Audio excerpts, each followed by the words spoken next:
ននេះយើងចាប់ផ្ដើមដាក់វិធីរិស័យហើយធ្វើទឹកធ្វើអីដើម្បីទទួលត្រៀមតែត្រីយើងឡើងកែវអញ្ចឹងណាបងប្អូននេះមានឆ្នាំងគ្រាប់ហើយនេះតាមពីរបៀបរបបដែលយើងចាំត្រីបងប្អូនខ្ញុំប្រាប់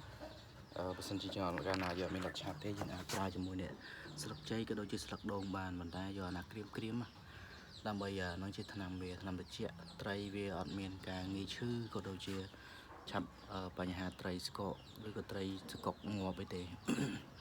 ហើយចំណីគឺយើងដាក់ទៅទឹកក៏ដូចជាចំណីគ្រាប់ធម្មតាអញ្ចឹងបងប្អូនគ្នាបាទនេះសិតត្រៀមបងប្អូនគ្នាយើងត្រៀមដើម្បីទទួលនៅសមាជិកថ្មីក៏ដូចជាត្រីកម្មយើងចូលស្តុបវិញហើយបងប្អូនគ្នាហ្នឹងហើយមានរបៀបច្រើនបងប្អូនដាក់វិធីរិស័យនេះដើម្បីឲ្យវាធ្វើឲ្យទឹកយើងស្អាតអញ្ចឹងទឹកត្រីហ្នឹង